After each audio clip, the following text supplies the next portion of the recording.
ഒരു ബി.ജെ.പി. പാർട്ടിയുടെ മുഖമായിരിക്കും ഇപ്രാവശ്യം ഞാൻ, എല്ലാവരും വിജയിപ്പിച്ചെടുക്കണം, അതുപോലെ മേയറായിട്ട് പരിഗണിക്കും എന്ന് പറഞ്ഞിട്ടുണ്ടായിരുന്നു. അത് എല്ലാവർക്കും അറിയാവുന്ന കാര്യമാണെന്നാണ് ഞാൻ വിചാരിച്ചത്. നിങ്ങളിങ്ങനെ ഞെട്ടേണ്ട കാര്യമൊന്നുമില്ല. അങ്ങനെയല്ല പറഞ്ഞത്. ഞാൻ കോർപ്പറേഷൻ ഇലക്ഷന് മത്സരിക്കാൻ എനിക്ക് താല്പര്യം ഉണ്ടായിരുന്നില്ല. ഞാൻ ഇവിടുത്തെ സംസ്ഥാന വൈസ് പ്രസിഡൻ്റാണ് ഭാരതീയ ജനതാ പാർട്ടിയുടെ.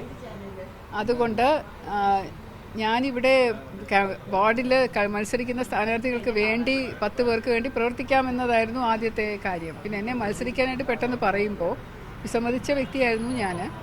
അപ്പോൾ അങ്ങനെ 3 പ്രാവശ്യം വിസമ്മതിച്ചിട്ടും അവർ പറഞ്ഞത് വെറും കൗൺസിലറായിട്ടല്ല മത്സരിപ്പിക്കുന്നത്, ഒരു ബി.ജെ.പി. പാർട്ടിയുടെ മുഖമായിരിക്കും ഇപ്രാവശ്യം ഞാൻ, എല്ലാവരും വിജയിപ്പിച്ചെടുക്കണം, അതുപോലെ മേയറായിട്ട് പരിഗണിക്കും എന്ന് പറഞ്ഞിട്ടുണ്ടായിരുന്നു. അത് എല്ലാവർക്കും അറിയാവുന്ന കാര്യമാണെന്നാണ് ഞാൻ വിചാരിച്ചത്. നിങ്ങളിങ്ങനെ ഞെട്ടേണ്ട കാര്യമൊന്നുമില്ല. അത് ഞാൻ പറഞ്ഞത് ഇപ്പം ഇലക്ഷൻ കഴിഞ്ഞിട്ട് ഇത്ര നേരമായി, ഒരു പാർട്ടി ജയിച്ചു വന്നു, ഒരു സ്ഥലത്തും എക്കാലവും ഇല്ലാതിരുന്നൊരു ചരിത്ര നേട്ടം ഭാരതീയ ജനതാ പാർട്ടി നഗരസഭയിൽ നേടിയെടുത്തു. അതിലൊക്കെയാണ് ഞാനിപ്പം ചാരിതാർത്ഥ്യവും സന്തോഷവും കണ്ടെത്തുന്നത്.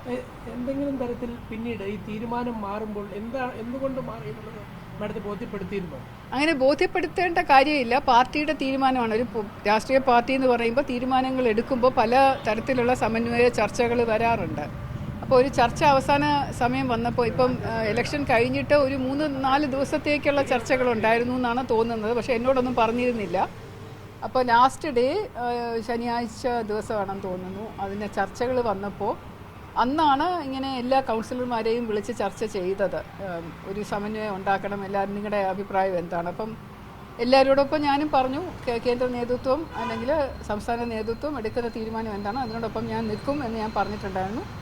അങ്ങനെ അത് എടുത്ത തീരുമാനം അറിയിച്ചപ്പോൾ അതിന് മേയർ എന്ന് പറയുന്നത് വേറെ കുറച്ചും കൂടെ മെച്ചപ്പെട്ട ഒരാളാണ് മേയർ ആവേണ്ടത്.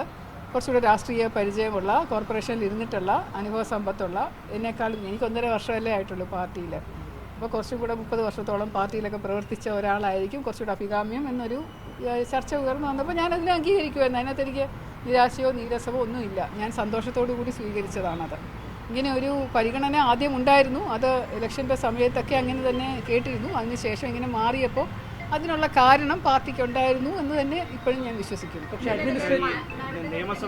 നിയമസഭയായിട്ടാണ് ഈ തെരഞ്ഞെടുപ്പിൽ മത്സരിപ്പിക്കുന്നത് എന്ന് പറഞ്ഞു. അതിനുശേഷം ഏതെങ്കിലും തരത്തിൽ ആ മേയർ കാൻഡിഡേറ്റ് സ്ഥാനത്ത് നിന്ന് മാറ്റുകയാണ്, ഇങ്ങനെ വി രാജേഷിനെ പരിഗണിക്കുകയാണ്, അങ്ങനെ ഒരു കാര്യം നേതൃത്വം അറിയിച്ചിരുന്നു. ഈ അവസാന നിമിഷം മാത്രമാണ് ഇങ്ങനെ ഞാൻ പറഞ്ഞല്ലോ, സമന്വയ ചർച്ചയ്ക്കും പിന്നെ പാർട്ടിയുടെ നേതൃത്വം എടുത്ത തീരുമാനത്തിൻ്റെയും പുറത്താണ് അങ്ങനെ വി രാജേഷ് ആയിരിക്കും മേയർ എന്ന് പറഞ്ഞതും അംഗീകരിച്ചതും. എല്ലാവരും ചേർന്ന് അംഗീകരിക്കുമെന്ന് ഞാനും അത് അംഗീകരിച്ചു.